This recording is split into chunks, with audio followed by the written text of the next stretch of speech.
Hey everyone, Sarah at Nova, and it's starting to slow down around here. We're getting into middle of December now, and getting into the winter months, and we're losing our day-to-day repairs with people coming in for tires and brakes and all that stuff, which means we get into kind of some of the fun stuff. Not that we don't like doing regular repairs, but we get into the deeper stuff. So I've spent this past week working on a couple of Triumph cylinders, actually a couple pairs of them, getting our boring bar set up. We have this very old cycle sill boring bar that we've just finished rebuilding, so I've been kind of tuning it and doing some tests on things. And I got a 650 Bonneville set here and a 750 Bonneville set in the back room that are both going to be going back on the bikes in the next week or so. So that's always kind of fun. And then we have another bike that's a part that I thought would be a great example to talk about some of the things that we generally talk about in terms of motorcycles and stuff that some people don't quite know what it means. And it's generally show us what else we got going on. So back here in the engine room, this is where pretty much I'm the only one that comes back here, so it's a total mess. I like to work on three things at once at a bare minimum. We've got a bunch of motors laying around, my Velocette race bike on the floor included. The stuff on the floor is the stuff I'm not using, but I got a whole slew of stuff kicking around here. And then on the bench, we have a very dear to me motorcycle engine. This is a 1967 YR1 Yamaha, and it's dear to me because this is very close to what my race bike is. My Yamaha race bike actually uses a R5 motor, Yamaha R5 motor, but that motor came right out of this. And the reason they're so closely related is that these crankcases are what are called horizontally split crankcases, and that means exactly what it sounds like. The split between the two parts of the crankcase it happens on the horizontal. Prior to this, all Yamaha motors were vertically split, which means it's split right up the center. Actually, my Velocette crankcase is a good example. We can see that the split is right in the center. All modern bikes, not all, but a significant amount of modern machines have graduated to this horizontally split crankcase. And in fact, Japanese bikes, when they really came on the scene, were known mostly for going to the horizontally split crankcase as opposed to the vertical that the Brits and Harleys were using. And it's a major step forward as far as sealing goes.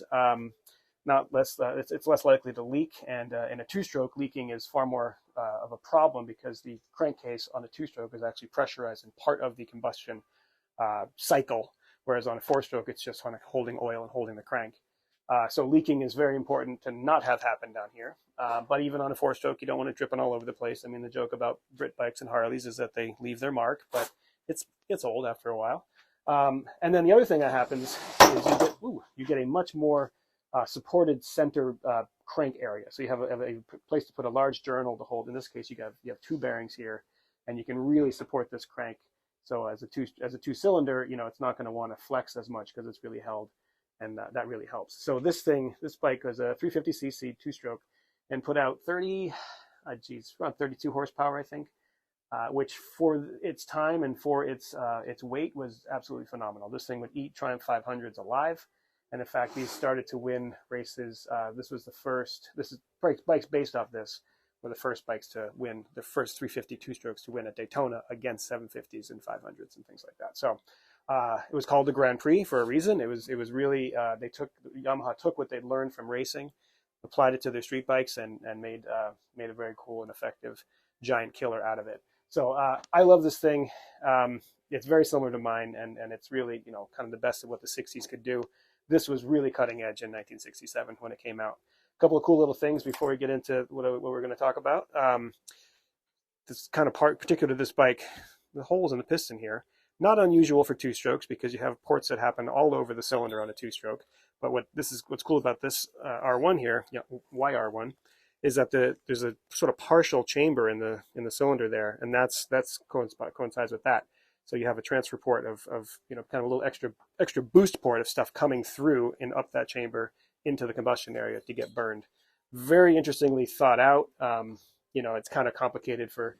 Nowadays, they just kind of put more holes and stuff, but it's kind of cool how the lengths they were going to make interesting combustion happen. So yeah, another thing we want to talk about while we have these things open here is the concept of a transmission on a motorcycle. We throw these terms around all the time. Talk about your gearbox, talk about how many speeds you have. But some people don't quite know what that means even. And nowadays we have bikes coming out that are it's kind of automatic, CVT transmissions. A Honda has one. Scooters, I've always had CVTs, and you don't necessarily know what that means either. So I don't have an example of a CVT.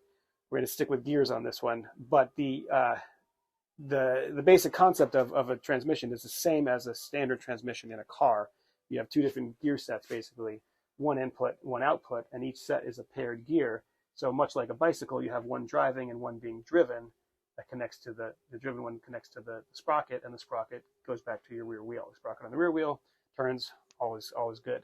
And different gear ratios have different outputs. So much like riding a 10-speed bicycle, you know, you have low gears that are easy to get going in, but you can't go very fast on, and you have taller gears that once you're moving you use, but really hard to start in. And that's, you have 1, 2, 3, 4, 5 gears, 10 gears, 5 pairs.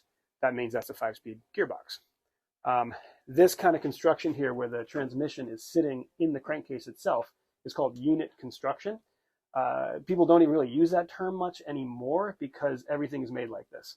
On a two-stroke, these don't share any oil. The transmission oil is separate.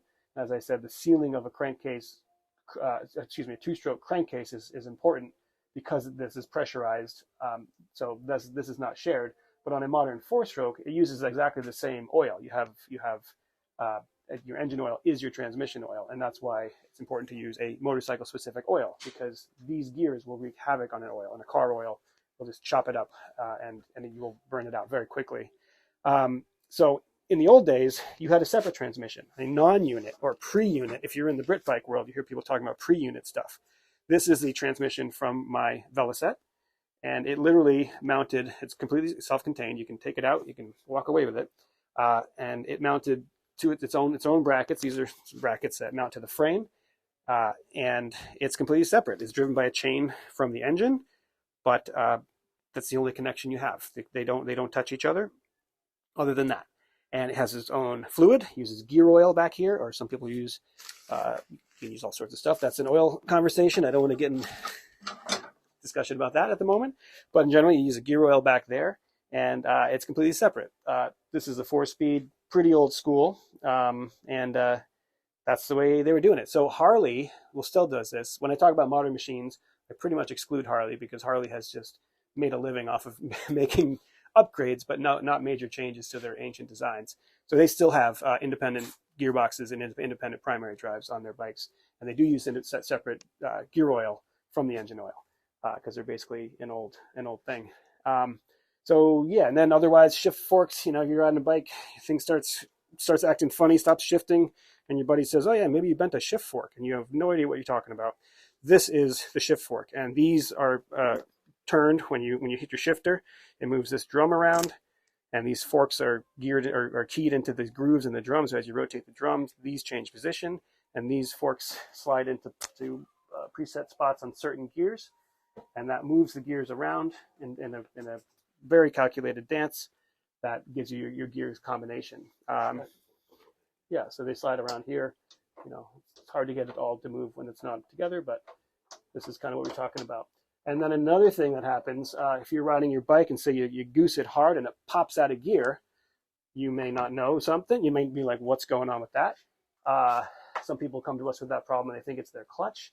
That is when your shift dogs are getting rounded out. So the dogs are what connect the gears to each other. So to transfer power, these gears have to gear into each other.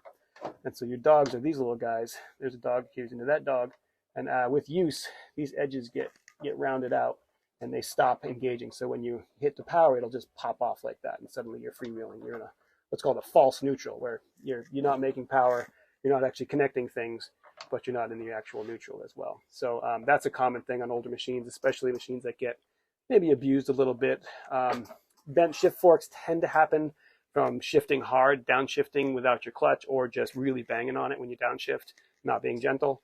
And worn dogs tend to happen from aggressive acceleration over time. They can be repaired. The problem with unit construction, not pre-unit, is that transmission repairs always mean an engine teardown. That means pulling the motor out. On most Japanese bikes, you can flip it over and take the bottom off, but it's never cheap to get in there. And until recently, most even 70s Japanese stuff, it was cheaper to replace the whole motor than it was to do that. So we don't do a lot of Japanese engine repairs. As time goes on, excuse me, transmission repairs. As time goes on, parts are getting harder to find. Replacement engines are getting far more expensive. So it has become more and more of a thing that people want to pay to do.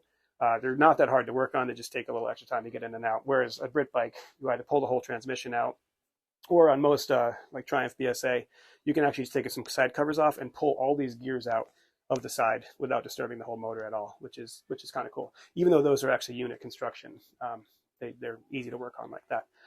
They're easy to work on like that because they expected it to break more. The Japanese stuff tends to last a bit longer, so they didn't need it to do that. Yeah, so that's just a little bit what we're doing here. I have been working on my Veloset race bike, if you remember from a year ago or more. I've been building this short stroke 350cc Veloset, and crankshaft for it is here where we left off. I was balancing it, and instead of doing that, I have been working on the chassis, but I got the chassis planned out, partially modified, definitely chopped up, and now I have to put it back together again. But stay tuned for that. As I move that along, we'll get that going, and the plan is to have that out on the track this year, I promise. So yeah, thanks for watching. Like and subscribe as usual. That's the deal. And yeah, we'll see you next time.